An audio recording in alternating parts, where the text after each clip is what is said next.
গণভোটের রায় ছাড়া বা গণভোট বাস্তবায়ন ছাড়াই কিন্তু এর সংস্কার বাস্তবায়ন শুরু করে দেওয়া সম্ভব। নির্বাচিত সরকারের পক্ষে একটা গণভোট আয়োজন করা এখন তো খুব বিগ ম্যাটার না।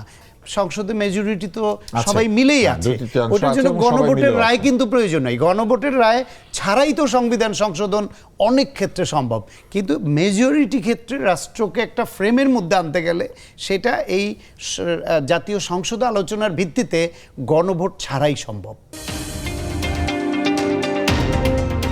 বাংলাদেশের রাজনীতিতে কিছু বিষয় জিয়ে রাখা হয় যে এটা নিয়ে আলোচনা চলতে থাকুক, মানুষ এটা নিয়ে আলোচনা করুক, সংবাদ মাধ্যমে কিছু একটা থাকুক।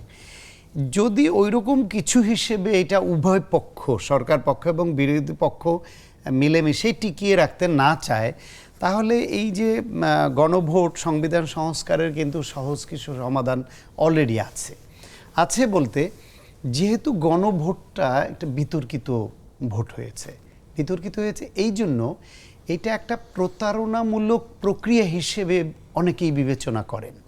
ওই যে একটু আগে বলছিলেন কেন প্রতারণামূলক, কারণ হলো ওই যে জুলাই সনদে স্বাক্ষর করার আগে নোট অফ ডিসেন্টগুলো থাকবার কথা ছিল না, সেটা বাধ্য করা হতো, পরিস্থিতি ক্রিয়েট করা হলো ওগুলো সই করতে, এবং সেইগুলা সবগুলা মিলিয়ে 4টা প্রশ্ন প্রকাশ্য রেখে 4টা প্রশ্নের আবরণের মধ্যে আপনার 84টাকে জুড়ে দিয়ে একটা ঢাউস একটা ব্যাপার করে দেওয়া হলো, যেটা জনগণ আসলে পড়েই দেখেনি বা জানে না।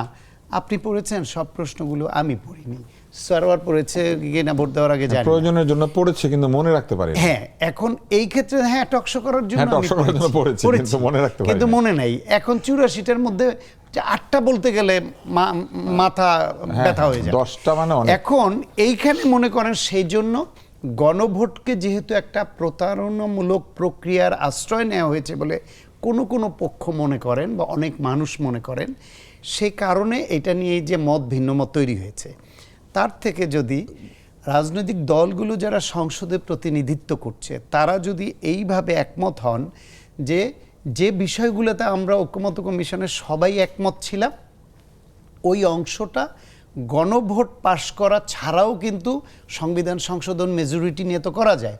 দুই পক্ষে একমত হয়ে সংসদে বলুক যে আমরা সংসদে আছি, এটা নিয়ে আলোচনা হোক, কী প্রক্রিয়া হবে, এবং প্রসঙ্গ ধরে এগুলো আইন পরিবর্তন হোক, সংবিধান সংশোধন হোক। গণভোটের রায় ছাড়া বা গণভোট বাস্তবায়ন ছাড়াই কিন্তু এর সংস্কার বাস্তবায়ন শুরু করে দেওয়া সম্ভব। যেখানে সবাই একমত হচ্ছে সেগুলো করতে থাকুক, পাশাপাশি গণভোট এইটার বিষয়ে সবাই সমঝোতা আসুক, আলোচনা আসুক, ভবিষ্যতে কি করে, প্রয়োজন হলে এখন নতুন করেও আর একটা গণভোট, সংবিধানে গণভোটের বিধান সংযুক্ত করে এই সংসদ, তারপর নতুন করে তারা যেই সব বিষয়ে একমত হতে চায় আবার নিয়ে গণভোট করতেই পারে। নির্বাচিত সরকারের পক্ষে একটা গণভোট আয়োজন করা এখন তো খুব বিগ ম্যাটার না।